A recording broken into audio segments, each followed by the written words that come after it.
ഇബ്രാഹിം നബി അലൈഹിസ്സലാത്തു വസ്സലാം വന്നതങ്ങനെയാണ്. പരിശുദ്ധമായ ഇബ്രാഹിം നബി അലൈഹിസ്സലാത്തു വസ്സലാം വന്നിട്ട് അവിടുന്ന് ചോദിക്കുന്നത് എപ്പോഴെന്നറിയുമോ? പരിശുദ്ധമായ ഖുർആന്റെ വ്യാഖ്യാത പണ്ഡിതന്മാർ പറയുന്നു, ഇനി പറയാൻ പോകുന്ന 85 മുതൽ 87 വരെയുള്ള ആയത്തുകൾ സൂറത്തു സ്വാഫാത്തിലെ ആയത്തുകളാണ്. ഈ ആയത്തുകൾ പറയുന്നത് ഇബ്രാഹിം നബി അലൈഹിസ്സലാത്തു വസ്സലാമിന്റെ പിതാവെന്ന അഭിപ്രായമുള്ള ആസറും തന്റെ പരിചാരകരായ ആളുകളും അവിടെയുള്ള നാട്ടിലുള്ള ആളുകളും ഒരു ഉത്സവത്തിന് വേണ്ടി പുറപ്പെടുന്ന അവസരത്തിൽ ഇബ്രാഹിം നബി അലൈഹിസ്സലാത്തു വസ്സലാം അവിടുന്ന് പറഞ്ഞു, ഇത് ഖാല ലി അബീഹി വഖൗമിഹി മാദാ തഅബുദൂൻ.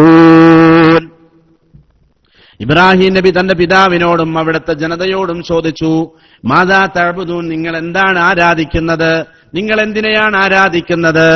ആ ഉത്സവത്തിന് വേണ്ടി, അവരുടെ ബിംബങ്ങളുടെ ആരാധനകളുടെ ഉത്സവത്തിന് വേണ്ടി ഈ രാജ്യത്തിൽ നിന്ന് മറ്റൊരു രാജ്യത്തിലേക്ക് പുറപ്പെടുന്ന അവസരത്തിൽ പറഞ്ഞ കാര്യമാണ്. ഇത് ഖാല ലി അബീഹി വഖൗമിഹി മാദാ തഅബുദൂൻ, നിങ്ങൾ എന്തിനെയാ ആരാധിക്കുന്നത്? എന്താ നിങ്ങൾ ആരാധിക്കുന്നത്? ചോദിക്കുന്നു, അയ്ഫുകൻ ആലിഹതൻ ദൂനല്ലാഹി തുരീദൂൻ,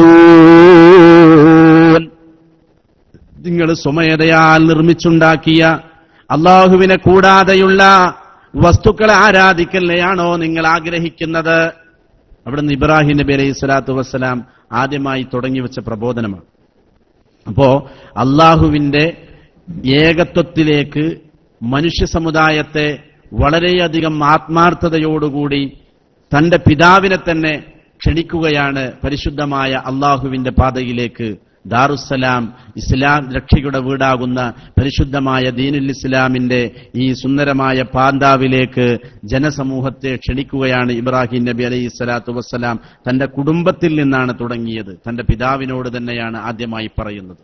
നമുക്കറിയാം, ഇതൊക്കെ അവരുടെ ലക്ഷ്യം വെച്ചത് പരിശുദ്ധമായ ഖുർആനിലുള്ള ഓരോ വശങ്ങളെ സംബന്ധിച്ചാണ്. കാരണം ഇങ്ങനെ ഒരു ഖുർആൻ വരുമെന്നും ഇങ്ങനെ ഒരു പ്രവാചകൻ വരുമെന്നുമെല്ലാം അവർക്ക് മുന്നറിയിപ്പ് നൽകപ്പെട്ടതാണ്. അതിനെ സംബന്ധിച്ചൊക്കെ പരിശുദ്ധമായ ഖുർആൻ പറയുന്നുണ്ടല്ലോ, നമ്മോട് ഖൂ അൻഫുസകും വഅഹ്ലീകും നാറ, ആദ്യമായി നിങ്ങൾ നിങ്ങളുടെ ശരീരവും നിങ്ങളുടെ അഹ്ലുകാരുടെ ശരീരവും നിങ്ങൾ നരകത്തെ തൊട്ട് കാത്തു സൂക്ഷിക്കണമെന്നാണ് പരിശുദ്ധമായ ഖുർആന്റെ അധ്യാപനം. അതുകൊണ്ട് അതുപോലെ തന്നെ ഈ പരിശുദ്ധമായ ഇബ്രാഹിം നബി അലൈഹി സ്വലാത്തു വസ്സലാം അവിടുന്ന് തുടങ്ങിവെച്ചതും ഇങ്ങനെ തന്നെയാണ്. തന്റെ പിതാവിനോടും തന്റെ ജനതയോടും പറഞ്ഞു, നിങ്ങൾ എന്തിനെയാണ് ആരാധിക്കുന്നത്? അള്ളാഹുവിനെ കൂടാതെ നിങ്ങൾ നിർമ്മിച്ചുണ്ടാക്കുന്ന ഈ വസ്തുക്കളെയാണോ നിങ്ങൾ ആരാധിക്കാൻ ഉദ്ദേശിക്കുന്നത്, ആഗ്രഹിക്കുന്നത് എന്ന് ചോദിച്ചു. അങ്ങനെ പറഞ്ഞു, ഫമാ ളന്നുകും ബിറബ്ബിൽ ആലമീൻ, സർവ്വലോക സംരക്ഷകനായ റബ്ബിനെ കൊണ്ട് നിങ്ങൾ എന്ത് ധരിച്ചു? നിങ്ങൾ മനസ്സിലാക്കുന്നത് പോലെയുള്ള കാര്യങ്ങളല്ല. ഇബ്രാഹിം നബി അലൈഹി സ്വലാത്തു വസ്സലാമിനെയും ഈ ഉത്സവത്തിന് വേണ്ടി ക്ഷണിക്കപ്പെടാൻ ചെന്ന അവസരത്തിലാണ് ഈ ചോദ്യം. ആ സമയത്ത് ഇബ്രാഹിം നബി അലൈഹി സ്വലാത്തു വസ്സലാം എന്ത് പറഞ്ഞെന്നറിയുമോ? ഫനളറ നളറതൻ ഫിന്നുജൂം, മഹാനായ ഇബ്രാഹിം നബി അലൈഹി സ്വലാത്തു വസ്സലാം മേൽപോട്ട് നോക്കി ആകാശത്തിലുള്ള നക്ഷത്രങ്ങളെ നോക്കിയിട്ട് പറഞ്ഞുവത്രേ ഫഖാല ഇന്നി സഖീം, ഞാൻ രോഗിയാണ്. ഒരു പ്രത്യേകമായ ഭാഗത്തേക്ക് മഹാന്മാരായ തഫ്സീറിന്റെ വ്യാഖ്യാത പണ്ഡിതന്മാർ പറയുന്നു, ഇബ്രാഹിം നബി അലൈഹി സ്വലാത്തു വസ്സലാം ഒരു പ്രത്യേകമായ ഭാഗത്തേക്ക് ചെരിഞ്ഞു കിടക്കുകയായിരുന്നു. ചെരിഞ്ഞു കിടക്കുന്ന അവസരത്തിലാണ് ഇവർ ചെന്ന് ചോദിച്ചത്. ഇബ്രാഹിം നബി പറഞ്ഞു, ഞാൻ രോഗബാധിതനാണ്, അതുകൊണ്ട് എനിക്ക് വരാൻ പറ്റില്ല. എന്താണ് ഇബ്രാഹിം നബിയുടെ രോഗം? ഇവർക്കില്ലാത്ത ഒരു രോഗമാണ് ഇബ്രാഹിം നബിക്കുള്ളത്. ഇവർ പല ബിംബാരാധനകളും നടത്തുന്നവരാണ്. അതിനെ സംബന്ധിച്ചുള്ള മനസ്സിൽ വേവലാതിയും മനസ്സിൽ പ്രയാസവുമുള്ള ഒരു രോഗമാണ് ഇബ്രാഹിം നബി അലൈഹി സ്വലാത്തു വസ്സലാമിനുണ്ടായത്. അല്ലാതെ ഇബ്രാഹിം നബി അലൈഹി സ്വലാത്തു വസ്സലാം അവരോട് കള്ളം പറഞ്ഞു എന്ന് നമ്മൾ വെച്ചു പോകരുത്. ഇബ്രാഹിം നബി അലൈഹി സ്വലാത്തു വസ്സലാം അവരോട് കള്ളം പറഞ്ഞിട്ടില്ല. മഹാനായ ഇബ്രാഹിം നബി അലൈഹി സ്വലാത്തു വസ്സലാമിന്റെ അർപ്പണ ജീവിതത്തിന്റെ നിസ്തുല മാതൃക നമ്മൾ വളരെയധികം മനസ്സിലാക്കേണ്ടതുണ്ട്. അള്ളാഹുവിന്റെ പരിശുദ്ധ ഖുർആൻ പറയുന്നു, ഇങ്ങനെ പറഞ്ഞപ്പോ ഫതവല്ലൗ അൻഹു മുദ്ബിരീൻ, അവര് ഇബ്രാഹിം നബി അലൈഹി സ്വലാത്തു വസ്സലാമിനെയും തൊട്ട് പിരിഞ്ഞുപോയി. അവര് പോയി ബിംബാരാധന, അവരുടെ ഈ പൂരാഘോഷങ്ങൾക്ക് വേണ്ടി, അവരുടെ ആഘോഷം നടത്താൻ വേണ്ടി പോയപ്പോ ഇബ്രാഹിം നബി അലൈഹി സ്വലാത്തു വസ്സലാം അവരോട് ചെയ്തതെന്തെന്നറിയുമോ? ഇബ്രാഹിം നബി അലൈഹി സ്വലാത്തു വസ്സലാം ഫറാഗ ഇലാ ആലിഹതിഹിം ഫഖാല അലാ തഅകുലൂൻ, ഇബ്രാഹിം നബി അലൈഹി സ്വലാത്തു വസ്സലാം അവരുടെ ബിംബങ്ങളുടെ അടുക്കൽ ചെന്നു. അവരുടെ ബിംബങ്ങൾ പല രീതിയിൽ തച്ചുടക്കാൻ പറ്റുന്ന ബിംബങ്ങളുണ്ടായിരുന്നു, മഴുകൊണ്ട് വെട്ടിമുറിക്കേണ്ട ബിംബങ്ങളുണ്ടായിരുന്നു, ഇത്യാദി ബിംബങ്ങളൊക്കെ അവിടെ ഉണ്ടായിരുന്നു. അങ്ങനെ ആ ബിംബങ്ങളുള്ള സ്ഥലത്തേക്ക് ഇബ്രാഹിം നബി അലൈഹിസ്സലാത്തു വസ്സലാം ചെന്നു. ഭക്ഷണം കഴിക്കാത്തവരാണോ നിങ്ങൾ എന്നൊക്കെ ചോദിച്ച് ഇബ്രാഹിം നബി അലൈഹിസ്സലാത്തു വസ്സലാം അവരെ ബിംബങ്ങളെ പരിഹസിച്ചു. ഖുർആനിൽ തന്നെ പറയുന്നുണ്ട് ആ ജനതയോട് ഇബ്രാഹിം നബി അലൈഹിസ്സലാത്തു വസ്സലാം തല്ലാഹില അകീദന്ന അസ്നാമക്കും, നിങ്ങളുടെ ബിംബങ്ങളെ ഞാൻ തച്ചുടക്കുക തന്നെ ചെയ്യുമെന്ന് മഹാനായ സയ്യിദുന ഇബ്രാഹിം നബി അലൈഹിസ്സലാത്തു വസ്സലാം പറഞ്ഞതിന്റെ അടിസ്ഥാനത്തിൽ മാലക്കും ലാ തന്തിക്കൂ, നിങ്ങൾ ഭക്ഷണം കഴിക്കാത്തവരാണ്, നിങ്ങൾ സംസാരിക്കാത്തവരാണ്, നിങ്ങൾ സംസാരിക്കുന്നില്ലല്ലോ എന്നൊക്കെ പറഞ്ഞ് അവരുടെ ആ ബിംബങ്ങളുടെ അരികിലേക്ക് ഇബ്രാഹിം നബി അലൈഹിസ്സലാത്തു വസ്സലാം ചെന്നു. എന്ന് മാത്രമല്ല ഫറാഗ അലൈഹിം സ്വബ്റൻ ബിൽ യമീൻ ദർബൻ ബിൽ യമീൻ. ഖുർആൻ പറയാ അവിടെ അതിന്റെ അടുക്കൽ ചെന്നിട്ട് ഇബ്രാഹിം നബി അലൈഹിസ്സലാത്തു വസ്സലാം ചെയ്ത പ്രവർത്തനമാണ്. ഇബ്രാഹിം നബി അതിന്റെ അടുക്കൽ എത്തിയിട്ട് തന്റെ വലത് കൈകൊണ്ട് വളരെ അമർത്തി വളരെ ബലത്തോടുകൂടെ അതൊക്കെ തച്ചുടച്ചു എന്നുള്ളതാണ്. ബിംബങ്ങളെ തച്ചുടക്കാൻ പറ്റുന്ന ബിംബങ്ങളെ തന്റെ കൈകൊണ്ട് തച്ചുടച്ചു, അല്ലാത്ത വസ്തുക്കളെ മഴുകൊണ്ട് വെട്ടിമുറിക്കുകയും അവസാനമുണ്ടായിരുന്ന ഒരു വലിയ ബിംബത്തെ അവിടെ നിർത്തുകയും ചെയ്തു. അവരാരാധിച്ചുകൊണ്ടിരുന്ന ഒരു വലിയ ബിംബത്തെ അവിടെ നിർത്തി. അങ്ങനെ നിർത്തിയെന്ന് മാത്രമല്ല, ഇതൊക്കെ തച്ചുടച്ച് ഇബ്രാഹിം നബി അലൈഹിസ്സലാത്തു വസ്സലാം ഒരു നല്ല വേല ചെയ്തു. എന്താ വേല? ഇബ്രാഹിം നബി ചെയ്തത് ആ മഴു വലിയ ഈ ബിംബത്തിന്റെ കഴുത്തിൽ തൂക്കി കൊടുത്തിട്ട് ഇബ്രാഹിം നബി അലൈഹിസ്സലാത്തു വസ്സലാം അവിടെ നിന്ന് കടന്നു കളഞ്ഞു.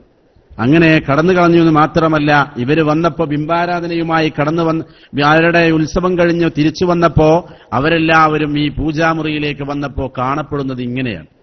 ബിംബങ്ങളെ തച്ചുടക്കപ്പെട്ടിട്ടുണ്ട്. അതുപോലെ തന്നെ അവരുടെ മരം കൊണ്ട് മഴ കൊണ്ട് കൊത്തിമുറിച്ചിട്ടുണ്ട് ബിംബങ്ങളെ. അവസാനം ഒരു വലിയ ബിംബത്തിന്റെ കഴുത്തിൽ ഈ മഴ തൂക്കിയിടപ്പെടുകയും ചെയ്തിട്ടുണ്ട്. ഇതിങ്ങനെ കണ്ടപ്പോൾ പരസ്പരം അവർ ചർച്ചയായി. എന്താണിപ്പോ ഇത് സംഭവം? അറിയില്ലല്ലോ. അങ്ങനെ ഒരു കൂട്ടത്തിൽ നിന്നൊരു വ്യക്തി പറഞ്ഞുവത്രേ, ഇബ്രാഹിം എന്ന് പറയുന്നൊരു വ്യക്തി നമ്മുടെ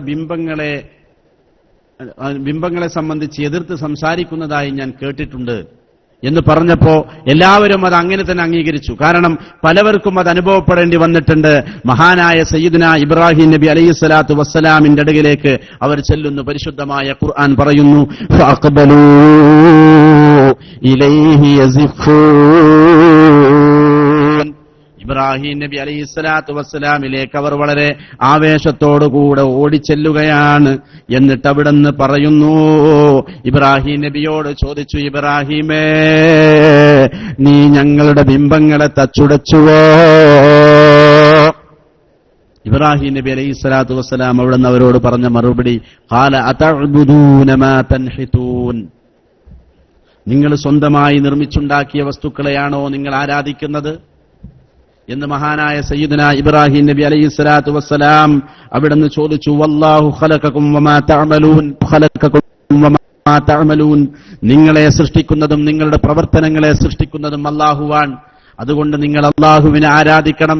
നിങ്ങളുടെ ഈ ബിംബാരാധനയിൽ നിന്ന് നിങ്ങൾ പിന്മാറിയിട്ട് നിങ്ങൾ ആരാധിക്കേണ്ടത് സർവശക്തനായ എന്റെ തമ്പുരാനായ റബ്ബിനെയാണ് നിങ്ങൾ ആരാധിക്കേണ്ടതെന്ന് അവിടുന്ന് പറഞ്ഞു. പക്ഷേ ഖാലൂ ബനൂ ലഹു ബുനിയാനൻ ഫഅൽഖൂഹു ഫിൽ ജഹീം. അവിടുന്ന് രാജാവ് നമ്രൂദിന്റെ ആജ്ഞ വന്നു. സുബ്ഹാനല്ലാഹ്. പരിശുദ്ധ ഖുർആൻ പറയുന്നു, ഇബ്നൂ ലഹു ബുനിയാന ഫഅൽഖൂഹു ഫിൽ ജഹീം.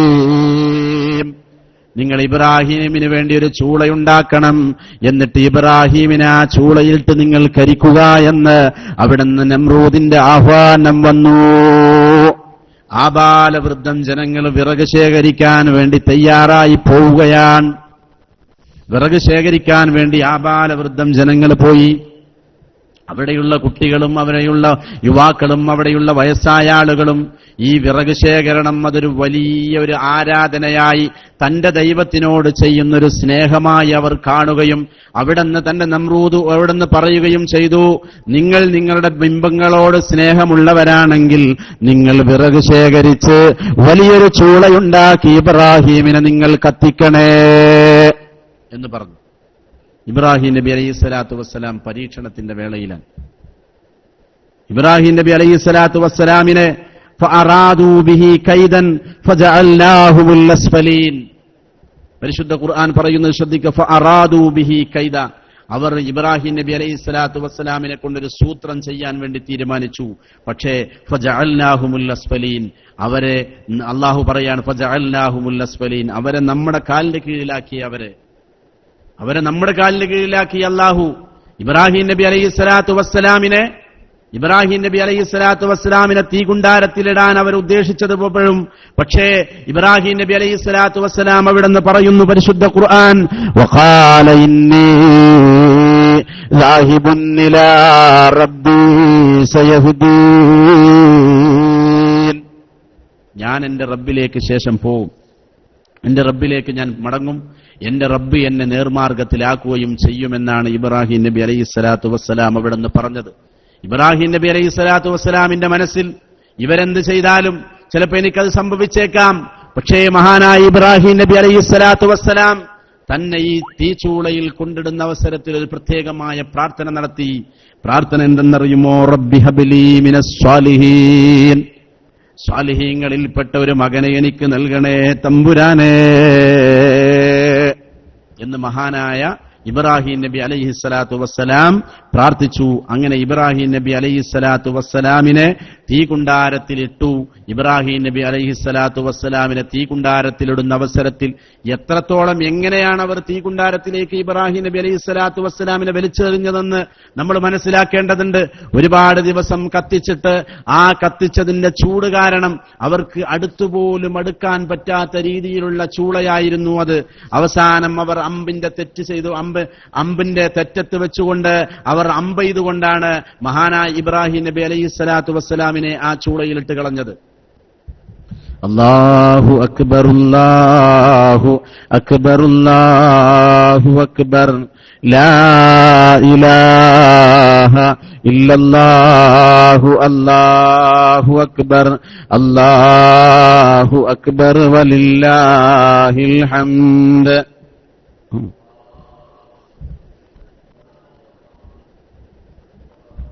അല്ലാഹു അക്ബർ, ലാ ഇലാഹ ഇല്ലല്ലാഹു, അല്ലാഹു അക്ബർ, അല്ലാഹു അക്ബർ വലില്ലാഹിൽ ഹംദ്. അല്ലാഹു അക്ബർ, അല്ലാഹു അക്ബർ, അല്ലാഹു അക്ബർ, ലാ ഇലാഹ ഇല്ലല്ലാഹു, അല്ലാഹു അക്ബർ, അല്ലാഹു അക്ബർ വലില്ലാഹിൽ ഹംദ്. അങ്ങനെ മഹാനായ ഇബ്രാഹിം നബി അലൈഹിസ്സലാത്തു വസ്സലാമിനെ തീകുണ്ടാരത്തിലേക്ക് ഇടുകയാണ്. ഇബ്രാഹിം നബി അലൈഹിസ്സലാത്തു വസ്സലാമിനെ ചുട്ടുകരിക്കുവീൻ, അങ്ങനെ നിങ്ങളുടെ ദൈവങ്ങളെ നിങ്ങൾ സഹായിക്കുക എന്ന് അവിടുന്ന് നമ്രൂദ് പറഞ്ഞു. അവർ വിളിച്ചു പറഞ്ഞു. അവർ ധാരാളം വിറകൊരുക്കി, ആബാലവൃദ്ധം ജനങ്ങളും വിറകൊരുക്കുന്നതിൽ വ്യാപൃതരായി. ഇബ്രാഹിം നബി അലൈഹിസ്സലാത്തു വസ്സലാമിനെ ചുട്ടുകരിക്കാൻ വിറകൊരുക്കുന്നത് ദൈവപ്രീതിക്ക് കാരണമാകുമെന്ന് വിശ്വസിച്ച് അവർ ഇബ്രാഹിം നബി അലൈഹിസ്സലാത്തു വസ്സലാമിനെ ചുട്ടുകരിക്കുന്നതിലേക്ക് വിറക് ശേഖരിച്ചു. അത് വലിയൊരു ആരാധനയായി അവർ കണ്ടു. അങ്ങനെ ഇബ്രാഹിം നബി അലൈഹിസ്സലാത്തു വസ്സലാമിനെ തീയിലേക്കിട്ടപ്പോ അല്ലാഹു സുബ്ഹാനഹു വ തആല തീയിനോട് പറഞ്ഞു, തീയിനോട് ആജ്ഞാപം മുന്നേ ഒരു അഭിപ്രായം കൊടുത്തിട്ടുണ്ട്, ഒരു പ്രത്യേകമായ നിർദ്ദേശം നൽകിയിട്ടുണ്ട്. മഹാനായ ഇബ്രാഹിം നബി അലൈഹിസ്സലാത്തു വസ്സലാമിനോട് പറയുന്നു, ഖുൽ യാ നാറ കൂനീ ബർദൻ വസലാമൻ അലാ ഇബ്രാഹിം. ഇബ്രാഹിം നബിക്ക് നീ ഏസിയാവണം, എയർ കണ്ടീഷനായി മാറണം തീയെ എന്ന് പറയാൻ വേണ്ടി ആജ്ഞാപിച്ചു. അങ്ങനെ പറഞ്ഞ അവസരത്തിൽ ഈ വലിയ ചൂളയിലിട്ട ഇബ്രാഹിം നബി അലൈഹിസ്സലാത്തു വസ്സലാം തന്റെ ശരീരത്തിൽ ഒരു ചൂടിന്റെ പൊള്ളല് പോലും ഏൽക്കാതെ ആ ചൂളയിൽ നിന്ന് എഴുന്നേറ്റ് വന്നു. സുബ്ഹാനല്ലാഹ്. ഇത് കണ്ടപ്പോ അവിടെയുള്ള ആളുകൾക്ക് ആശ്ചര്യഭരിതരായി. അവർ വീണ്ടും അതാ ഇബ്രാഹിം നബി അലൈഹിസ്സലാത്തു വസ്സലാമിനെ ഏതെങ്കിലും രീതിയിൽ ഇനിയെങ്കിലും നശിപ്പിക്കണമെന്നുള്ള തീരുമാനമായി. വീണ്ടും മഹാനായ ഇബ്രാഹിം നബി അലൈഹിസ്സലാത്തു വസ്സലാം നമ്രൂദുമായി സംഭാഷണത്തിലെത്തുകയാണ്, സംവാദത്തിലെത്തുകയാണ്. ഏകദൈവ വിശ്വാസത്തോടുകൂടെയല്ലാതെ നീ ജീവിക്കാൻ പാടില്ല, നിന്റെ ജനത ജീവിക്കാൻ പാടില്ല. സർവശക്തനായ അല്ലാഹുവിനെ ആരാധിക്കുക, അല്ലാഹുവിനെയല്ലാതെ മറ്റു ബിംബങ്ങളെ നീ ആരാധിക്കരുത്. അല്ലാഹുവിനോടൊരു വസ്തുവിനെയും നീ പങ്കു ചേർക്കരുത്. എന്നിട്ട് പറഞ്ഞുകൊണ്ട് എന്റെ ദൈവമെന്ന് പറഞ്ഞാൽ, എന്റെ ഇലാഹെന്ന് പറഞ്ഞാൽ ഒരിക്കലും തന്നെ എന്റെ റബ്ബ് ഇവിടുന്ന് മരിച്ചു വഫാത്തായി പോവുകയില്ല. എന്റെ റബ്ബ് എന്നെന്നും ജീവിപ്പിക്കുന്നവനും എന്റെ റബ്ബ് എന്നും മരിപ്പിക്കുന്നവനുമാണെന്ന് പറഞ്ഞ് പല രീതിയിലുള്ള അഭിപ്രായ വ്യത്യാസങ്ങളുമായി നമ്രൂദിന്റെ മുമ്പിൽ ചെന്ന ഇബ്രാഹിം നബി അലൈഹിസ്സലാത്തു വസ്സലാം അധികാര പ്രമത്തതയിൽ വിരാജിക്കുന്ന ഈ നമ്രൂദിനോട്, രാജാവിന്റെ ഭരണമാണ് നാട്ടിൽ നടക്കുന്ന, നമ്രൂദ് എന്ന് പറയുന്ന രാജാവിന്റെ ഭരണമാണ് നാട്ടിൽ നടക്കുന്നത്. മുഴുവൻ ജനങ്ങളും ആ രാജാവിന്റെ ആജ്ഞ അനുസരിച്ചുകൊണ്ട് ജീവിക്കുന്നവരാണ്. അവർ പറഞ്ഞു, നമുക്ക് എങ്ങനെയായിരുന്നാലും നമ്മുടെ ബിംബങ്ങളെ തച്ചുടച്ച ഇബ്രാഹീമിനെ ഏതെങ്കിലും ഒരു രീതിയിൽ പരാജയപ്പെടുത്തണമെന്ന രീതിയിൽ ഏർപ്പെട്ടു. അങ്ങനെ ഒരിക്കൽ ഇബ്രാഹിം നബി അലൈഹിസ്സലാത്തു വസ്സലാമും നമ്രൂദുമായി സംഭാഷണത്തിൽ ഏർപ്പെട്ടു. നമ്രൂദ് അവിടുന്ന് ചോദിച്ചു, ഇബ്രാഹിമേ, നിന്റെ റബ്ബ് ആരാ? ഞാനല്ലാതെ നിനക്ക് വേറെ റബ്ബുണ്ടോ? ഞാൻ നിന്റെ റബ്ബ് തന്നെയാണെന്ന് നിനക്ക് പറഞ്ഞാൽ എന്താ? അപ്പൊ അവിടുന്ന് മഹാനായ ഇബ്രാഹിം നബി അലൈഹിസ്സലാത്തു വസ്സലാം അവിടുന്ന് ചോദിക്കുകയാണ്, നീ പറഞ്ഞു നീയല്ലാതെ എനിക്ക് മറ്റൊരു റബ്ബുണ്ട്. അവിടുന്ന് ചോദിക്കുകയാണ്, എന്റെ റബ്ബ്, എന്റെ നാഥൻ ജീവിപ്പിക്കുന്നവനും മരിപ്പിക്കുന്നവനുമാണെന്ന് പറഞ്ഞു. ഈ അവസരത്തിൽ ജീവിപ്പിക്കുന്നവനും മരിപ്പിക്കുന്നവനുമാണെന്ന് പറഞ്ഞപ്പോ ഇത് പരീക്ഷിക്കാൻ വേണ്ടി നമ്രൂദ് എന്ത് ചെയ്തു? ഇബ്രാഹീമിനെ ബോധ്യപ്പെടുത്തണം, ഞാനും മരിപ്പിക്കുന്നവനും ജീവിപ്പിക്കുന്നവനുമാണെന്ന് ബോധ്യപ്പെടുത്താൻ വേണ്ടി നമ്രൂദ് എന്ത് ചെയ്തു? തന്റെ വധശിക്ഷയ്ക്ക് വിധിക്കപ്പെട്ട 2 പ്രത്യേകമായ പ്രതികളെ ജയിലിലടക്കപ്പെട്ടിട്ടുണ്ടായിരുന്നു. നമ്രൂദിന്റെ കാലഘട്ടത്തിൽ എന്തോ അദ്ദേഹത്തിന്റെ കൽപ്പനയ്ക്ക് വഴിപ്പെടാത്തതിന്റെ പേരിൽ 2 പ്രജകളെ വധശിക്ഷയ്ക്ക് വിധിക്കപ്പെട്ട 2 ആളുകളെ, വേറെ കുറെ ആളുകളുണ്ട്, 2 ആളുകളെ കൊണ്ടുവരാൻ വേണ്ടി തന്റെ പടയാളികളോട് പറഞ്ഞു. അങ്ങനെ കൊണ്ടുവന്നിട്ട് പറഞ്ഞു, ഇബ്രാഹിം നബി അലൈഹി സ്വലാത്തു വസ്സലാമിന്റെ മുമ്പിൽ വന്നിട്ട് പറഞ്ഞു, എനിക്കും ജീവിപ്പിക്കാനും മരിപ്പിക്കാനും അറിയാം. അങ്ങനെ 2 ആളുകളെ കൊണ്ടുവന്നിട്ട് 2-ൽ ഒരാളെ എന്ത് ചെയ്തു? അദ്ദേഹം കൊല ചെയ്യുകയും മറ്റാളെ വെറുതെ വിടുകയും ചെയ്തു. എന്നിട്ട് പറഞ്ഞു, ഞാൻ കണ്ടില്ലേ, ഞാൻ ഒരാളെ ജീവിപ്പിക്കുകയും ഒരാളെ മരിപ്പിക്കുകയും ചെയ്തിട്ടുണ്ട്, അതുകൊണ്ട് ഞാൻ റബ്ബാണെന്ന് നിനക്ക് വാദിച്ചുകൂടെ എന്ന് പറഞ്ഞു. നമ്രൂദിന്റെ വിഡ്ഢിത്തരത്തിന്റെ ആഴം മനസ്സിലാക്കിയ ഇബ്രാഹിം നബി അലൈഹിസ്സലാത്തു വസ്സലാം ഉത്തരം മുട്ടിക്കുന്ന മറ്റൊരു കാര്യം എടുത്തിട്ടു. എങ്ങനെയെങ്കിലും നമ്രൂദിനെ പരാജയപ്പെടുത്തണം. ഈ ജനങ്ങളുടെ മുമ്പിൽ ആബാലവൃദ്ധം ജനങ്ങൾ മുഴുവൻ വന്നിരിക്കുകയാണ് ഈ രംഗം വീക്ഷിക്കാൻ വേണ്ടി. നമ്രൂദും അതുപോലെ തന്നെ ഇബ്രാഹിം നബി അലൈഹിസ്സലാത്തു വസ്സലാമും ഇങ്ങനെയുള്ള ഈ സംവാദം കേൾക്കാൻ വേണ്ടി ആ നാട്ടിലുള്ള മുഴുവൻ ജനങ്ങളും വന്നിട്ടുണ്ട്. മഹാനായ ഇബ്രാഹിം നബി അലൈഹിസ്സലാത്തു വസ്സലാം വളരെയധികം അത്ഭുതപ്പെടുത്തുന്ന ഒരു ചോദ്യം ചോദിക്കുന്നു. ഞാൻ ആരാധിക്കുന്ന എന്റെ റബ്ബ് കിഴക്കൻ പടിഞ്ഞാറ് ചക്രവാളത്തിൽ നിന്ന് പറഞ്ഞപ്പോ നിനക്കതിന് കഴിവുണ്ടെങ്കിൽ നീ എന്ത് ചെയ്യണം? ഇതിന്റെ എതിർ ദിശയാകുന്ന രീതിയിൽ നിനക്ക് ചെയ്യാൻ പറ്റുമോ? പടിഞ്ഞാറിൽ നിന്ന് സൂര്യനെ ഉദിപ്പിക്കാനും കിഴക്കിൽ സൂര്യനെ അസ്തമിപ്പിക്കാനും കഴിയുമോ എന്ന ചോദ്യവുമായി കൊണ്ട് കടന്നു വന്നു. അപ്പോഴൊക്കെ ഇത് കേട്ടത് നമ്രൂദിന്റെ വാടഞ്ഞു. ഇത് കേട്ട ഉടനെ നമ്രൂദിന്റെ വാടഞ്ഞു. കാരണം ഇനി മറുപടിയൊന്നും പറയാനുണ്ടായിരുന്നില്ല. സത്യനിഷേധിയായ നമ്രൂദ് ഇളിമ്പിനായി വഷളായി ജനതയുടെ മുമ്പില്. അങ്ങനെ ദ്രോഹികളായ ആളുകളെ അല്ലാഹു സുബ്ഹാനഹു തആല സന്മാർഗികളാക്കുകയില്ല എന്ന് പരിശുദ്ധമായ ഖുർആൻ പറയുന്നുണ്ട്. ഏതെങ്കിലും ഒരു രീതിയിൽ അവർക്ക് ഏതെങ്കിലും ഒരു പരാജയം ഏറ്റേൽക്കേണ്ടി വരും. നമുക്കറിയാം, ഒരുപാട് ആളുകൾ ജീവിതത്തിൽ പലതും കൊണ്ടുവന്നിട്ടുണ്ട് പരിശുദ്ധമായ ദീനുൽ ഇസ്ലാമിന്റെ മുഖത്ത് കരിവാരിത്തേക്കാൻ. അവരൊക്കെ പല രീതിയിലും ഇന്നും ഇളിമ്പിരായിക്കൊണ്ടിരിക്കുകയാണ്. അല്ലാഹു സുബ്ഹാനഹു വ തആല അത്തരം ആളുകളുടെ ശർറിൽ നിന്ന് നമ്മെ കാത്തുരക്ഷിക്കുമാറാവട്ടെ എന്ന് സന്ദർഭോചിതമായി പ്രാർത്ഥിക്കുകയാണ്. പകൽ വെളിച്ചം പോലെ നമുക്ക് ഇവ കാണാൻ കഴിയും. ഇങ്ങനെയുള്ളൊരു പ്രവർത്തനം ആർക്ക് ചെയ്യാൻ കഴിയില്ല? നമ്രൂദിന് ചെയ്യാൻ കഴിയില്ല എന്നത് വളരെ വസ്തുതയാണ്. അങ്ങനെ നമ്രൂദ് ഇബ്രാഹിം നബി അലൈഹി സ്വലാത്തു വസ്സലാമിന്റെ മുമ്പിൽ പരാജയപ്പെട്ടു. അപ്പൊ ഏക ദൈവ വിശ്വാസത്തിന് വേണ്ടി അതിന്റെ പ്രബോധകനായി വളരെയധികം പ്രയാസങ്ങൾ സഹിച്ചുകൊണ്ടാണ് ഇബ്രാഹിം നബി അലൈഹി സ്വലാത്തു വസ്സലാം ജീവിച്ചത്. അങ്ങനെ അവസാനം ഇബ്രാഹിം നബി അലൈഹി സ്വലാത്തു വസ്സലാം പ്രാർത്ഥിച്ചു. പരിശുദ്ധമായ ഖുർആൻ പറയുന്നു, റബ്ബി ഹബ്ലി മിനസ് സ്വാലിഹീൻ. ഇങ്ങനെയുള്ള പരീക്ഷണങ്ങളൊക്കെ കഴിഞ്ഞ് ഇബ്രാഹിം നബി അലൈഹി സ്വലാത്തു വസ്സലാം വീണ്ടും ഒരു പരീക്ഷണത്തിലേക്ക് ഒടുങ്ങുകയാണ്. ഇബ്രാഹിം നബി അലൈഹി സ്വലാത്തു വസ്സലാം അള്ളാഹുവിനോട് പ്രാർത്ഥിച്ചു, റബ്ബേ, എനിക്ക് സജ്ജനങ്ങളുടെ കൂട്ടത്തിൽപ്പെട്ട ഒരു മകനെ നൽകണം എന്ന് പറഞ്ഞപ്പോ അതാ അല്ലാഹു സുബ്ഹാനഹു തആല ഇബ്രാഹിം നബി അലൈഹി സ്വലാത്തു വസ്സലാമിന് സന്തോഷ വാർത്ത അറിയിച്ചു കൊടുക്കുകയാണ്. തന്റെ സഹധർമ്മിണി ഹാജറ ബീവിയിലൂടെ വയോധ്യനായ അവസരത്തിൽ ഒരു കുഞ്ഞിനെ നൽകുകയാണ്. ഫബശ്ശർനാഹു ബിഉലാമിൻ ഹലീം. വളരെ സഹനശീലനായ ഒരു മകനെ ഇബ്രാഹിം നബി അലൈഹി സ്വലാത്തു വസ്സലാമിന് അല്ലാഹു നൽകുന്നു. ആ മകന്റെ പേരാണ് ഇസ്മായിൽ എന്നുള്ളത്.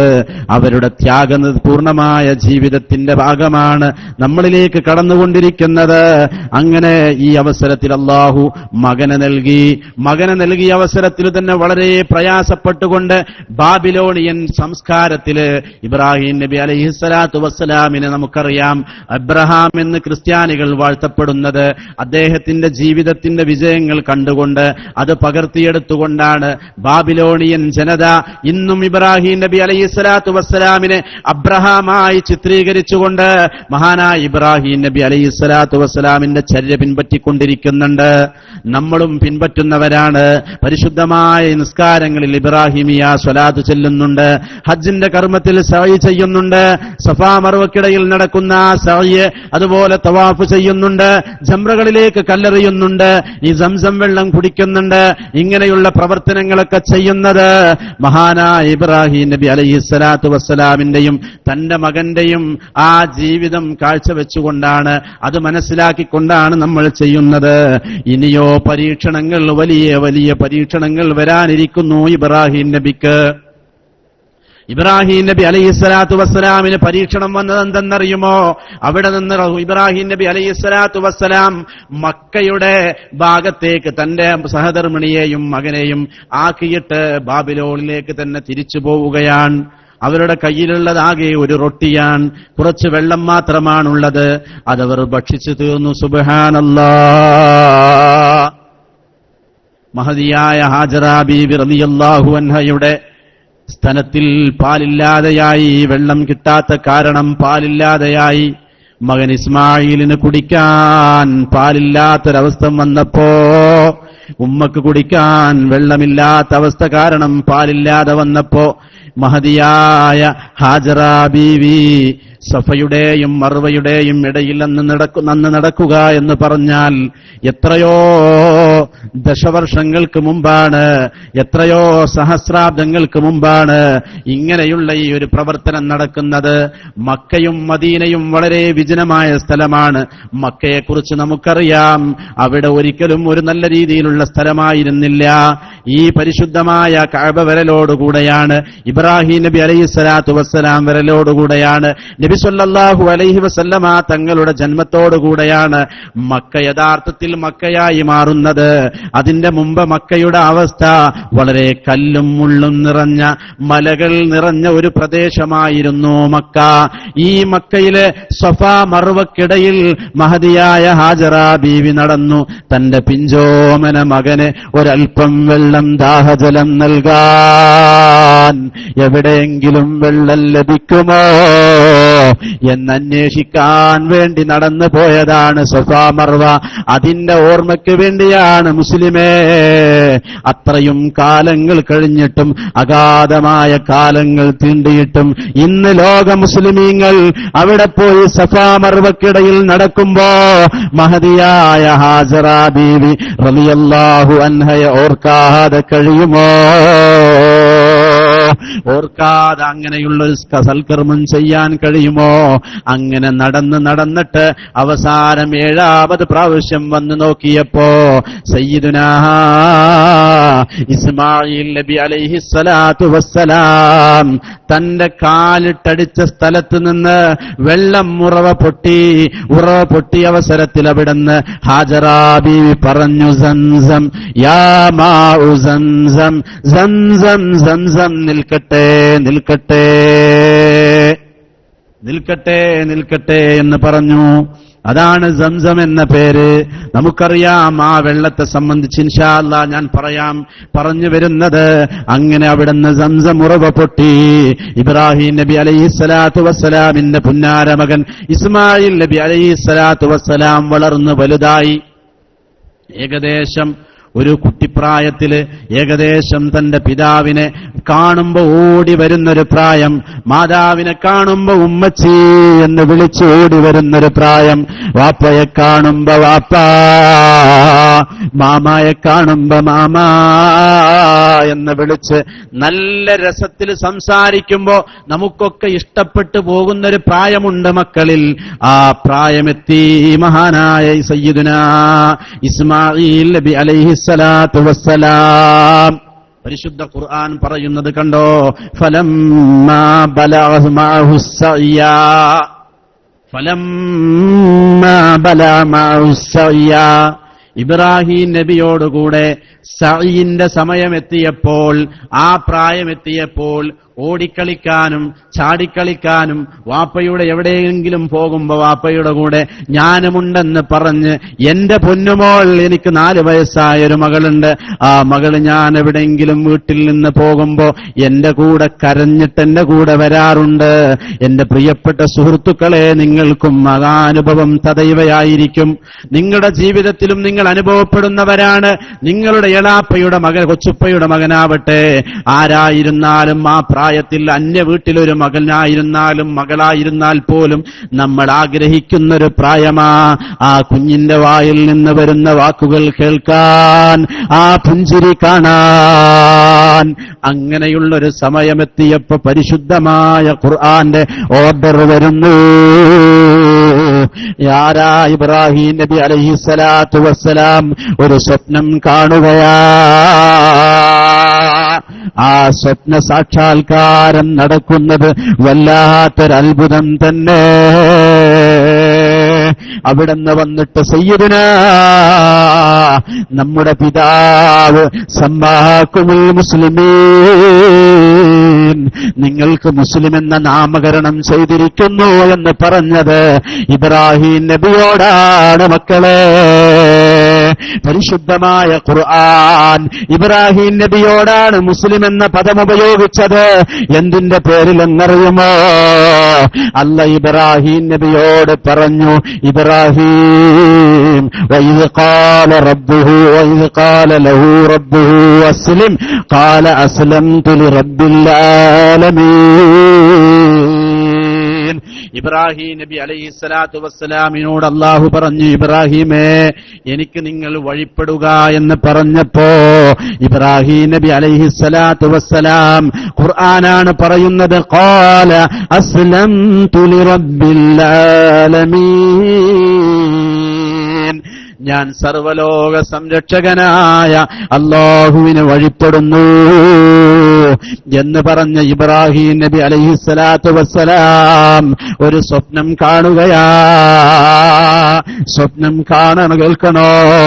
സുബ്ഹാനല്ലാഹ്, അല്ലാഹു അക്ബർ, അല്ലാഹു അക്ബർ, അല്ലാഹു അക്ബർ, ലാ ഇലാഹ ഇല്ലല്ലാഹു, അല്ലാഹു അക്ബർ, അല്ലാഹു അക്ബർ, വലില്ലാഹിൽ ഹംദ്.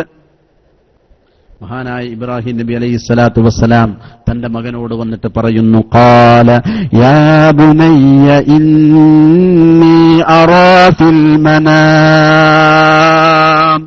അന്നി അസ്ബഹുക ഫൻദുർ മാദാ തറാ.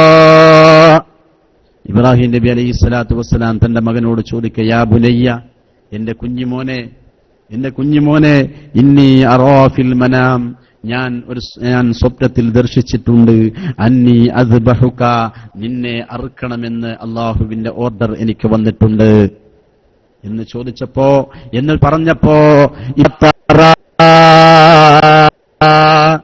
കുഞ്ഞുമോനെ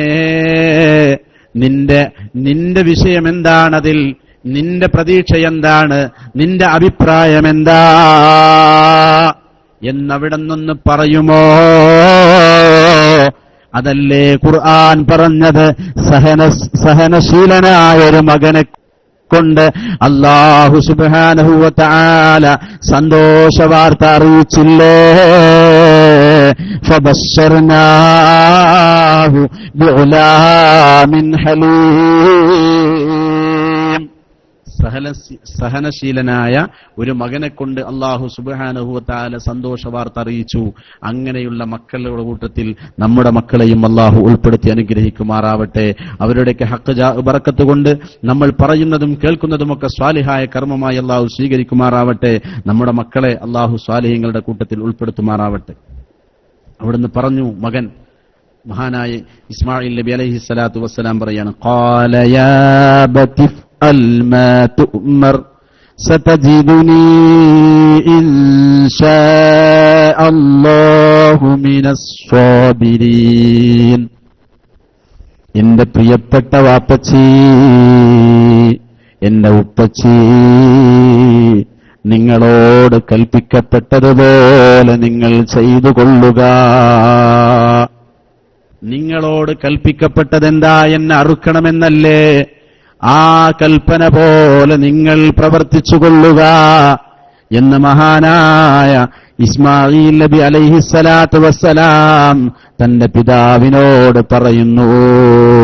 സതജിദുനി ഇൻഷാ അല്ലാഹു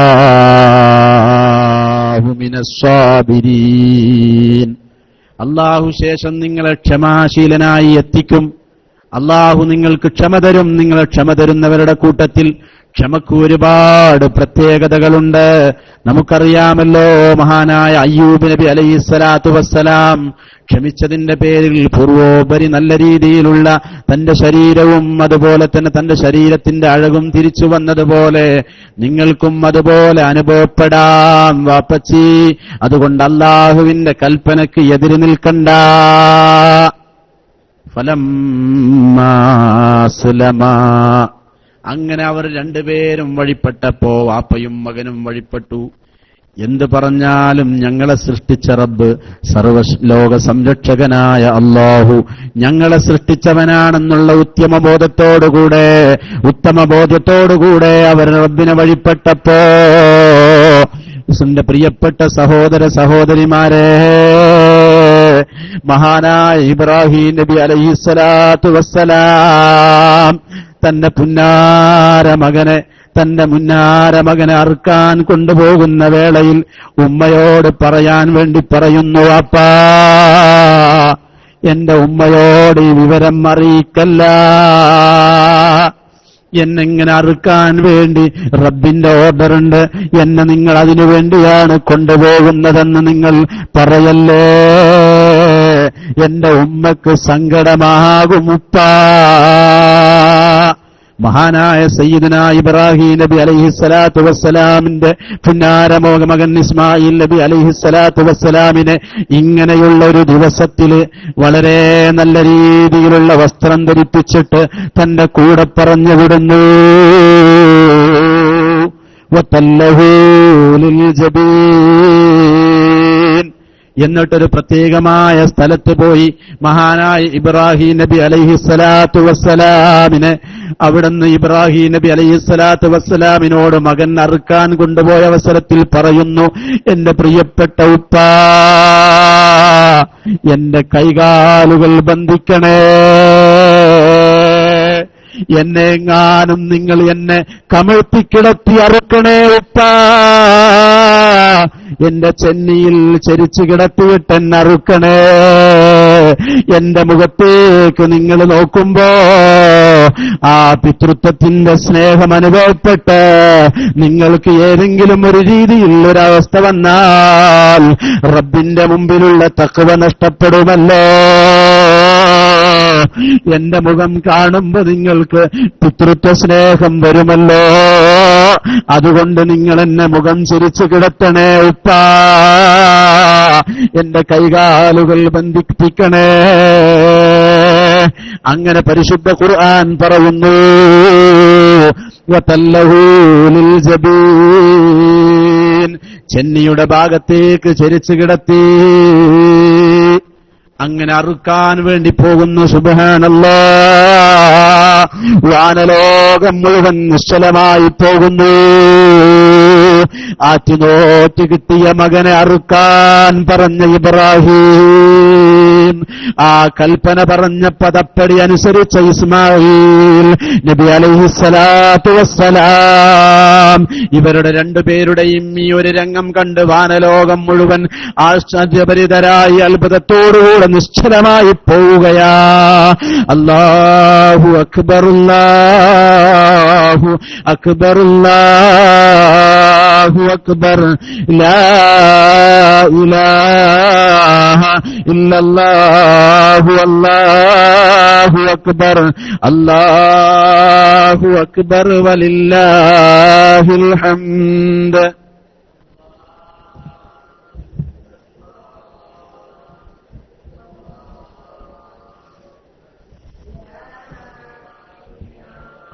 ഇല്ലല്ലാഹു, അല്ലാഹു അക്ബർ, അല്ലാഹു അക്ബർ, വലില്ലാഹിൽ ഹംദ്. പക്ഷേ ഇബ്രാഹിം നബി അലൈഹിസ്സലാത്തു വസ്സലാം തന്റെ കയ്യിലുണ്ടായിരുന്ന കടാര കൊണ്ട് മഹാനായ ഇസ്മായിൽ നബി അലൈഹിസ്സലാത്തു വസ്സലാമിന്റെ കഴുത്തിൽ വളരെ ബലത്തോടുകൂടി തന്നെ മുറിച്ചു. പക്ഷേ മുറിയുന്നില്ല. അൽഹംദുലില്ലാഹ്, അൽഹംദുലില്ലാഹ്. അല്ലാഹുവിന്റെ അനുഗ്രഹമാണ്. സ്വന്തം പിതാവിനോട് വാപ്പ പറഞ്ഞു, സ്വന്തം പിതാവിനോട് മകൻ പറഞ്ഞിരുന്നു, സതജിദുനീ ഇൻഷാ അല്ലാഹു മിനസ് സ്വാബിരീൻ. വാപ്പച്ചി, നിങ്ങൾ ക്ഷമിക്കുന്നവരുടെ കൂട്ടത്തിൽ പെടുമല്ലോ എന്ന് വാപ്പയോട് മകൻ പറഞ്ഞിരുന്നു. നിങ്ങൾ അള്ള പറഞ്ഞത് ചെയ്താൽ നിങ്ങൾക്ക് ക്ഷമിക്കുന്നവരുടെ കൂട്ടത്തിൽ അല്ലാഹു ഉൾപ്പെടുത്തും. നിങ്ങൾക്ക് അതുകൊണ്ട് ഒരുപാട് പ്രത്യേകമായ ഗുണങ്ങൾ നൽകും. അങ്ങനെ മഹാനായ ഇബ്രാഹിം നബി അലൈഹിസ്സലാത്തു വസ്സലാം തന്റെ കത്തിയുടെ മൂർച്ച പരിശോധിക്കാൻ വേണ്ടി അടുത്തുള്ള പാറക്കല്ലിൽ വെട്ടിയപ്പോ ആ പാറക്കല്ല് പൊടിഞ്ഞു പോയി എന്ന് ചരിത്രം പറയുന്നു. വീണ്ടും ആ കടാര വെച്ചുകൊണ്ട് ഇസ്മായിൽ നബി അലൈഹിസ്സലാത്തു വസ്സലാമിന്റെ കഴുത്തിൽ ആഞ്ഞു മുറിച്ചപ്പോഴും മുറിയുന്നില്ല. വാനലോകത്തുനിന്നൊരു വിളിയാളം വരുന്നു. വനാദൈനാഹു അയ്യാ ഇബ്രാഹീം ഖദ് സ്വദ്ദഖ്ത റുയാ ഇന്നാ കദാലിക നജ്സിൽ മുഹ്സിനീൻ. ഓ ഇബ്രാഹീമേ, നിങ്ങൾ സ്വപ്ന സാക്ഷാത്കാരം നടത്തിയവരാ, അത് നിങ്ങൾ വളരെ വാസ്തവമാക്കി നടത്തിയവരാ. ഇന്നാ കദാലിക നജ്സിൽ മുഹ്സിനീൻ. നിങ്ങൾ ഇത്രയും വലിയ ക്ഷമ ഉൾക്കൊണ്ടതുകൊണ്ട് നിങ്ങളെ ഇതാ റബ്ബ് പ്രത്യേകമായ ഒരു സ്റ്റേജിലേക്ക് ഉയർത്തിയിരിക്കുന്നു. കദാലിക നജ്സിൽ മുഹ്സിനീൻ. ഗുണവാന്മാർക്ക് നൽകുന്ന പ്രതിഫലം നിങ്ങൾക്ക് നിങ്ങളുടെ റബ്ബ് നൽകുന്നു. ഇന്ന ഹാദാ ലഹുവൽ ബലാഉൽ മുബീൻ. ഇത് വ്യക്തമായൊരു പരീക്ഷണം തന്നെ. അല്ലാഹുവിന്റെ പരീക്ഷണം ഇങ്ങനെ വന്നാൽ, എന്റെ പ്രിയപ്പെട്ട ഉമ്മമാരെ, എന്റെ ക്ലാസ് കേൾക്കുന്നവരെ, നമ്മുടെ മക്കൾ ആറ്റുനോട്ടുണ്ടായ മക്കളെ അറുക്കണമെന്ന് നമ്മുടെ റബ്ബെങ്ങാനും നമ്മോട് പറഞ്ഞാൽ റബ്ബിനെ വലിച്ചെറിഞ്ഞ് നമ്മൾ എവിടെയാണെങ്കിൽ പോവില്ലേ? നമ്മളൊക്കെ അങ്ങനെ ഇബ്രാഹിം നബി അലൈഹിസ്സലാത്തു വസ്സലാം ഇസ്മായിൽ നബി അലൈഹിസ്സലാത്തു വസ്സലാമിനെ അറുത്തപ്പോ ആ കഴുത്തെങ്ങാനും മുറിഞ്ഞു പോയിരുന്നെങ്കിൽ എന്റെ മുമ്പിലിരിക്കുന്ന സമദേ, നിന്റെ വാപ്പ നിന്നെ അറുക്കുമായിരുന്നില്ലേ? എന്റെ പ്രിയപ്പെട്ട സഹോദരന്മാരെ, നമ്മുടെ മക്കളെ നമ്മൾ അറുക്കേണ്ടി വരുന്ന ഒരവസ്ഥയിലെത്തുമായിരുന്നില്ലേ?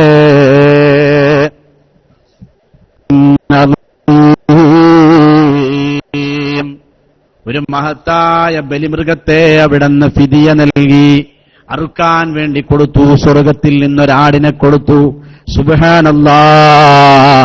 അങ്ങനെ ഈ ആടിനെ കണ്ടപ്പോ ഇബ്രാഹിം നബി പറഞ്ഞുപോയി, അല്ലാഹു അക്ബർ, അല്ലാഹു അക്ബർ, അല്ലാഹു അക്ബർ. അവിടുന്ന് പറഞ്ഞു. മറ്റൊരാൾ പറഞ്ഞു, ലാ ഇലാഹ ഇല്ലല്ലാഹു അല്ലാഹു അക്ബർ. വാനലോകത്ത് നിന്ന് ഇറങ്ങി വന്ന ജിബ്രീൽ എന്ന് പറയുന്ന മാലാഖ പറഞ്ഞു, അല്ലാഹു അക്ബർ വലില്ലാഹിൽ ഹംദ്. അങ്ങനെയാണ് പെരുന്നാളിന്റെ തക്ബീർ ഉണ്ടായത്. അങ്ങനെയാണ് പെരുന്നാളിന്റെ തക്ബീർ വന്നത്, ഈ ബലികർമ്മം വന്നത്. വതറക്നാ അലൈഹി ഫിൽ ആഖിരീൻ. അവരെ നമ്മള് ആഖിറത്തിലെ അവന്റെ അവസാനം ഇബ്രാഹിം നബി അലൈഹിസ്സലാത്തു വസ്സലാമിനെ നമ്മൾ ഒഴിവാക്കി വെച്ചു. സലാമുൻ. എന്നിട്ട് ഖുർആൻ പറയുന്നത് കേട്ടോ, സലാമുൻ അലാ ഇബ്രാഹിം. ഇബ്രാഹീമിന്റെ മേലിലാണ് രക്ഷയുള്ളത്. രക്ഷ ഇബ്രാഹിം നബി അലൈഹിസ്സലാത്തു വസ്സലാമിനാകുന്നു. കദാലിക നജ്സിൽ മുഹ്സിനീൻ ഇന്നഹു മിൻ ഇബാദിനൽ മുഅ്മിനീൻ. ആർക്കും നൽകാത്ത വലിയൊരു ഓഫർ അല്ലാഹു നൽകുന്നു. അല്ലാഹു ആണ് നൽകുന്നത്. ഇന്നഹു മിൻ ഇബാദിനൽ മുഅ്മിനീൻ.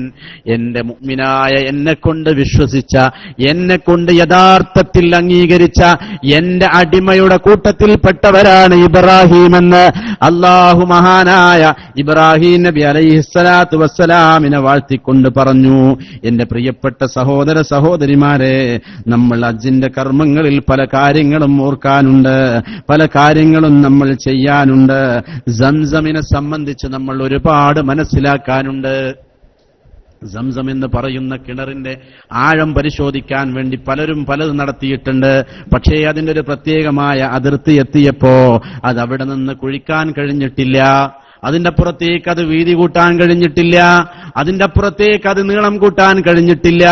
ഇപ്പോഴും അത് എത്രത്തോളം എന്ന് പറഞ്ഞാൽ 1979 സൗദി രാജവംശത്തിലെ 4ാമത്തെ കണ്ണിയായ Khalid bin Abdul Aziz Zamzam കിണറിനെ പറ്റി ഒരു പഠനം നടത്തുകയുണ്ടായി. സംസം കിണറിനെ കുറിച്ചൊരു പഠനം നടത്തുകയാണ് അദ്ദേഹം. 1979 ഏകദേശം ഒരു 10-40 വർഷങ്ങൾക്ക് മുമ്പേ നടത്തുന്ന ഒരു പ്രത്യേകമായ പഠനമാണ്. കിണർ ശുദ്ധീകരിക്കുകയും സംസമിന്റെ ജലനിരപ്പ് അടിത്തട്ട് വരെ താഴ്ത്തുകയും ചെയ്യുക എന്നുള്ള പ്രത്യേകമായ പരിഗണന.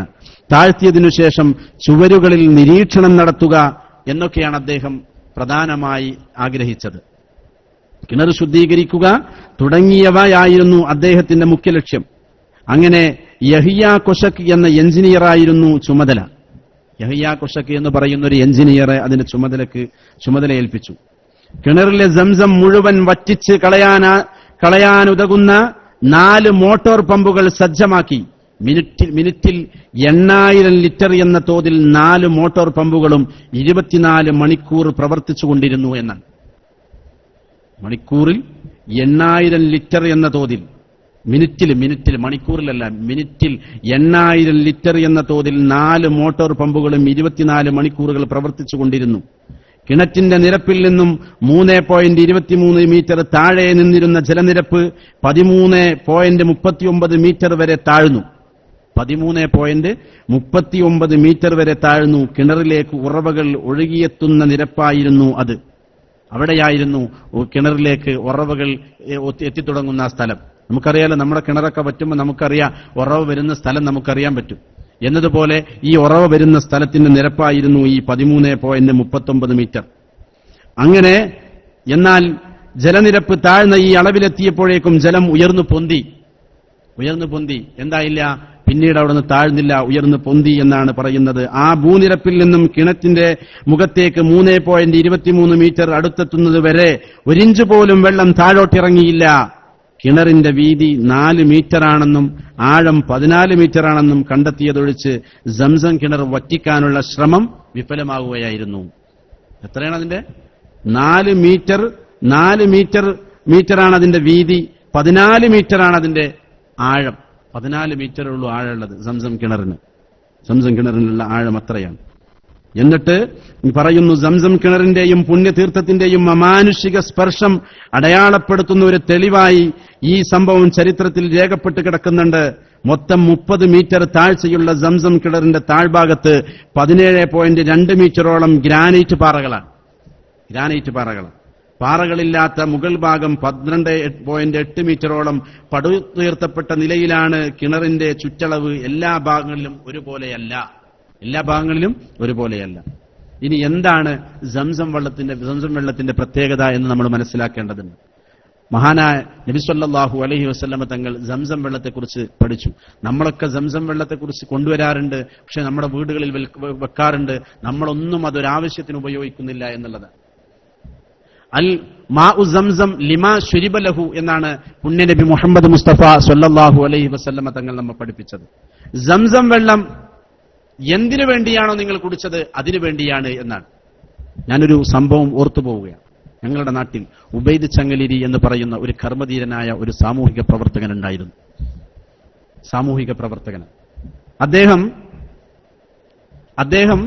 അദ്ദേഹത്തിന് ക്യാൻസർ ബാധിച്ചു. അങ്ങനെ അദ്ദേഹം കോഴിക്കോട് മിംസ് ഹോസ്പിറ്റലിൽ ചെക്ക് ചെയ്യാൻ വേണ്ടി ചെന്നു.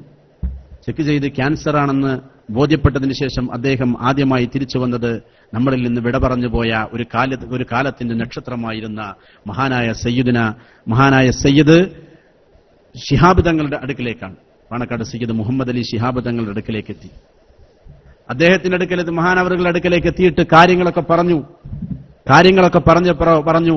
അള്ളാഹുവിന്റെ ഹബീബായ പ്രവാചകന്റെ പരമ്പരയിൽപ്പെട്ട പാണക്കാട് സയ്യിദ് മുഹമ്മദ് അലി ശിഹാബ് തങ്ങൾ പറഞ്ഞു, നീ ഉബൈദെ ഒന്നുകൊണ്ട് നീ വിഷമിക്കുന്ന, നീ സംസം വെള്ളം അത് ഓരോ തുള്ളികൾ എന്ന് പറഞ്ഞാൽ സാവധാനം ഓരോ 3 മുറുക്കായി നീ ദിവസേന 3 പ്രാവശ്യം നീ അത് കുടിച്ചു കഴിഞ്ഞാൽ നിന്റെ അസുഖം ഭേദപ്പെട്ടുകൊള്ളും. നീ സാവധാനം കുടിക്കണം, പെട്ടെന്ന് വെള്ളം ദാഹിക്കുന്നത് പോലെ നീ കുടിക്കരുത് എന്ന് പറഞ്ഞു. അങ്ങനെ പറഞ്ഞു വിട്ടു. സംസം വെള്ളം കുടിച്ച് ഒരാഴ്ച കഴിഞ്ഞിട്ട് വീണ്ടും ചെക്ക് ചെയ്യാൻ ചെന്നപ്പോൾ ക്യാൻസറിന്റെ അംശം അദ്ദേഹത്തിന്റെ ശരീരത്തിൽ നിന്ന് ഇല്ലാതെയായിരിക്കുന്നു എന്നുള്ളതാണ്. നീ നല്ല ഉദ്ദേശത്തോടുകൂടെ സംസം വെള്ളം കുടിക്കുക, അത് പറയുന്നത് നല്ലൊരു വ്യക്തിയാവുക എന്നൊക്കെ വരുമ്പോ നമ്മുടെ ജീവിതത്തിൽ അതെല്ലാം ഒരുപാട് മാറ്റങ്ങൾ ഉണ്ടാവും. പിന്നെ അദ്ദേഹം മരണപ്പെട്ടു. അദ്ദേഹം മരണപ്പെട്ടത് അദ്ദേഹത്തിന് ആ രോഗത്തിലല്ല, വേറെ എന്തോ അതിനോടനുബന്ധമായി വന്ന ഒരു രോഗത്തിലാണ് അദ്ദേഹത്തിന് വിയോഗം സംഭവിച്ചത്. അദ്ദേഹത്തിന്റെ വിയോഗം ഇന്നും മണ്ണറക്കാട്ടുകാർക്ക് വല്ലാത്തൊരു വേദനയാണ്. കാരണം ഒരു പ്രധാനപ്പെട്ട ഒരു നേതാവാണ് അദ്ദേഹം. അല്ലാഹു സുബ്ഹാനഹു വ തആല അവരുടെ ഖബർ ജീവിതം സ്വർഗ്ഗപ്പൂന്തോപ്പാക്കി കൊടുക്കുമാറാവട്ടെ എന്ന് ആത്മാർത്ഥമായി പ്രാർത്ഥിക്കാം.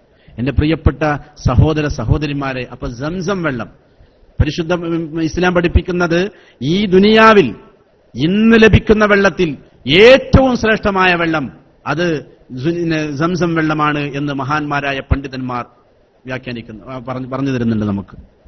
ദുനിയാവിലെ ഏറ്റവും ഷറഫാക്കപ്പെട്ട വെള്ളം സംസമാണ് എന്ന് വെച്ചാൽ നബി സല്ലല്ലാഹു അലൈഹി വസല്ലമ തങ്ങളുടെ കൈകളുടെ വിരലുകൾക്കിടയിലൂടെ വന്ന വെള്ളമാണ് ഏറ്റവും ഷറഫാക്കപ്പെട്ട പരിശുദ്ധമായ വെള്ളമുള്ളത്. പക്ഷേ ഇന്ന് ഈ ലോകത്ത് ഈ ദുനിയാവിൽ നമുക്കത് ലഭിക്കാനില്ല. അതുകൊണ്ട് അതില്ലാത്ത കാരണം ഇന്ന് ഈ ദുനിയാവിലെ ഏറ്റവും ഷറഫാക്കപ്പെട്ട വെള്ളം അത് സംസം വെള്ളമാണ്. അത് കഴിഞ്ഞ് ഹൗദുൽ കൗസറിന് സ്ഥാനമുള്ളൂ എന്നൊക്കെ പണ്ഡിതന്മാർ പറഞ്ഞിട്ടുണ്ട്. അത് നാളെ ആഖിറത്തിൽ ലഭിക്കുന്ന വെള്ളമാണ്. അതുപോലെ പിന്നെ മിസ്റിലെ വെള്ളമാണ്, നൈൽ നദിയിലെ വെള്ളമാണ്. അങ്ങനെയൊക്കെ പറഞ്ഞ് ഓരോ വെള്ളങ്ങൾക്ക് പ്രത്യേകമായ സ്ഥാനങ്ങൾ നൽകിയിട്ടുണ്ട്. അപ്പോൾ സംസം വെള്ളം കുടിച്ചാൽ നമുക്ക് നമ്മുടെ ഒരാഗ്രഹം ഏതുപോലെയാണെങ്കിൽ ആ രീതിയിൽ ആഗ്രഹം നടക്കും. എന്റെ മകൻ ഇൽമു പഠിക്കാൻ വേണ്ടിയാണ് ഞാൻ അവന് സംസം വെള്ളം കുടിക്കുന്നത്. ബിസ്മി ചൊല്ലിക്കൊടുത്താൽ അത് കുടിച്ചു കഴിഞ്ഞാൽ അതുകൊണ്ട് വിജ്ഞാനമുണ്ടാകും. അസുഖം മാറാൻ വേണ്ടി നമ്മളൊക്കെ എന്തെങ്കിലും ഒരു ചെറിയ പ്രശ്നങ്ങളിലേക്ക് വരുമ്പോഴേക്ക് നമ്മുടെ ആരെയും കാണാതെ നമ്മൾ ഓടുകയാണ് ഹോസ്പിറ്റലിലേക്ക്. എന്നിട്ട് വലിയ വലിയ ചെക്കപ്പ് ചെയ്തിട്ട് അതിനൊരുപാട് കാശ് ചെലവാക്കുന്നു. നേരെ മറിച്ച് നമ്മുടെ ഏതെങ്കിലും ഒരാളെ കണ്ട് ഒരു ഖുർആൻ, അല്ലെങ്കിൽ നിങ്ങൾ തന്നെ നിങ്ങളുടെ വീട്ടിൽ ഒരു ഖുർആൻ കൊണ്ടൊരു ചികിത്സ നടത്തൂ. എന്റെ സഹോദര സഹോദരിമാരെ, ഖുർആൻ കൊണ്ടൊരു ചികിത്സ നടത്തൂ. സംസം വെള്ളം കുടിക്കൂ, നല്ല ഉദ്ദേശത്തോടു കൂടെ കുടിക്കൂ. അപ്പോഴൊക്കെയാണ് നമ്മുടെ ജീവിതത്തിൽ നമുക്ക് ഒരുപാട് ആത്മീയത കടന്നു വരുന്നത്. ഖുർആൻ കൊണ്ട് ചികിത്സ നടത്തുക. ഖുർആനിൽ ഏതാ നിങ്ങൾക്കറിയുന്ന ആയത്ത് അത് ഓതിയിട്ട് നിങ്ങൾ അള്ളാഹുവിന്റെ വജ്ഹ് ഉദ്ദേശിച്ചുകൊണ്ട് നീ ആ രോഗമുള്ളവനെ നീ തടവുകയും ഊതുകയും ചെയ്താൽ അതിന് ശമനമുണ്ടോ എന്ന് നോക്കുക. അവസാനം ഒരു കയ്യെത്തുന്ന അവസരത്തിൽ നീ ദൂരത്താകുമ്പോൾ മാത്രം നീ ഹോസ്പിറ്റലിൽ കൊണ്ട് അസുഖങ്ങളുണ്ടെങ്കിൽ അത് കൊണ്ടുപോകണം. നമുക്ക് ബാഹ്യമായി ചിലപ്പോൾ ശരീരത്തിൽ ക്ഷീണമുണ്ടാകുമ്പോൾ നമ്മൾ ആദ്യമായി ചെയ്യേണ്ടത് പൈശാചികമായി പല പ്രവർത്തനങ്ങളിൽ നമ്മൾ ഏർപ്പെടുന്നത് കൊണ്ടാണ് നമുക്ക് അങ്ങനെയുള്ള ശൈത്താൻ നമ്മെ തളർത്തുകയാണ്. കണ്ടോ, ഇബ്രാഹിം നബി അലൈഹി സ്വലാത്തു വസ്സലാമിന്റെ ചരിത്രം പറഞ്ഞുകൊണ്ടിരിക്കുന്ന ഈ സദസ്സിൽ ശൈത്താനെ സംബന്ധിച്ച് പറയാൻ ഒരുപാടുണ്ട്. കാരണം അവരുടെയൊക്കെ ജീവിതത്തിൽ അവർ ഒരുപാട് ശൈത്താൻ അവരെ പ്രലോഭിപ്പിച്ചു. പക്ഷേ ഒന്നുകൊണ്ടും അവർക്ക് മാറ്റമുണ്ടാക്കാൻ കഴിഞ്ഞില്ല. കാരണം അവരിലുണ്ടായിരുന്നത് അചഞ്ചലമായ വിശ്വാസമാണ്. ഏത് കാറ്റിലും കോളിലും ഇളകാത്ത അചഞ്ചലമായ വിശ്വാസത്തിന്റെ ഉടമകളായിരുന്നു അവർ. അത്രത്തോളം വിശ്വാസം നമുക്ക് അനുഭവപ്പെടാൻ കഴിയണം നമ്മുടെ ജീവിതത്തിൽ. അപ്പൊ സംസം വെള്ളത്തിനെ സംബന്ധിച്ച് അത്രയും വലിയ ഒരു പ്രാധാന്യം അർഹിക്കുന്ന വെള്ളമാണ് സംസം എന്ന് നമ്മൾ മനസ്സിലാക്കുക. അത് വേണ്ട രീതിയിൽ കുടിച്ചാൽ വേണ്ട രീതിയിൽ കുടിച്ചാൽ നമ്മുടെ അസുഖങ്ങൾക്ക് ശിഫ നൽകും. അല്ലാഹു സുബ്ഹാനഹു വ തആല ശമനം നൽകുമാറാവട്ടെ എന്ന് ആത്മാർത്ഥമായി പ്രാർത്ഥിക്കുക. ഇൻഷാ അല്ലാഹ് കൂടുതലായൊന്നും പറയണില്ല, നിർത്തുകയാണ്. ഈ സ്വലാത്ത് ചൊല്ലി ഇനി ഇൻഷാ അല്ലാഹ് പെരുന്നാൾ കഴിഞ്ഞിട്ട് എല്ലാവർക്കും ഞങ്ങൾ ഉസ്താദുമാരുടെ ബലിപെരുന്നാൾ ആശംസകൾ നേരുന്നു. ഇനി ഇൻഷാ അല്ലാഹ് സ്വലാത്ത് ചൊല്ലി ദുആ ചെയ്യാൻ പോവുകയാണ്. പിന്നെ പറയാനുള്ളത് പെരുന്നാൾ ദിവസത്തിന്റെ പ്രത്യേകത എന്തൊക്കെയാണെന്ന് വെച്ചാലേ, നമ്മുടെ ജീവിതത്തിൽ നമ്മൾ പലപ്പോഴും നമ്മളൊക്കെ പെരുന്നാളിന് എങ്ങനെയെങ്കിലും ആഡംബരമായി ജീവിക്കുന്നവരാണ്. പക്ഷേ നമ്മൾ ശ്രദ്ധിക്കപ്പെടേണ്ട ഏറ്റവും പ്രധാനപ്പെട്ട കാര്യം കുടുംബ ബന്ധം ചേർക്കുക. അതാണ് നമ്മൾ ഈ ഇങ്ങനെയുള്ള ആഘോഷങ്ങളെ കൊണ്ട് എത്രത്തോളമാണോ ഇന്ന് ആരാധന ചെയ്യാൻ പറ്റുന്നത്, ഇന്ന് രാത്രി ഇബാദത്ത് ചെയ്യാൻ പറ്റുന്നതെങ്കിൽ അത്രത്തോളം നമ്മൾ ഇബാദത്ത് ചെയ്യുക. ഇന്ന് രാത്രി ഒരു 2 റക്അത്ത് നിസ്കരിക്കാൻ കഴിഞ്ഞാലും അതും ഏറ്റവും വലിയ ഖൈറാണ്. പെരുന്നാൾ ദിവസത്തിന്റെ രാത്രിയിൽ ആരാധനയ്ക്ക് വലിയ പ്രത്യേകതകളുണ്ടെന്ന്. ഹൃദയങ്ങൾ മരിക്കുന്ന ദിവസം അവന്റെ ഹൃദയം മരിക്കുകയില്ല എന്ന് പുണ്യനബി മുഹമ്മദ് മുസ്തഫ സ്വല്ലല്ലാഹു അലൈഹി വസല്ലമ തങ്ങൾ പഠിപ്പിച്ചിട്ടുണ്ട്. അതുപോലെ തന്നെ മരണപ്പെട്ടു പോയ ആളുകളെ നമ്മൾ ഓർക്കുക, അവർക്ക് വേണ്ടി അവരുടെ ഹദറത്തിലേക്ക് ഒരു യാസീനോദി ദുആ ചെയ്യുക. അതുപോലെ തന്നെ നമ്മൾ ചെയ്യേണ്ടത് മക്കൾക്ക് വിശാലത ചെയ്യുക. പെരുന്നാൾക്ക് അവർക്ക് നല്ല ഡ്രസ്സ് എടുത്തു കൊടുക്കുക. നല്ല ഡ്രസ്സ് എന്ന് പറഞ്ഞാൽ മുന്തി അവർ പറയുന്ന പോലെ ഡ്രസ്സൊന്നും എടുത്തു കൊടുക്കരുത്. അവർ ചിലപ്പോൾ ബർമുട വേണം പറയും, അല്ലെങ്കിൽ വേറെ ലാച്ച വേണമെന്ന് പറയും, ചോളി വേണമെന്ന് പറയും, അല്ലെങ്കിൽ എന്താ വേണമെന്ന് പറയും, അല്ലെങ്കിൽ എന്താണ് വേറെ കാര്യങ്ങൾ അല്ലേ, സിൽവാർ കമ്മീസ് അതൊക്കെ പഴയത്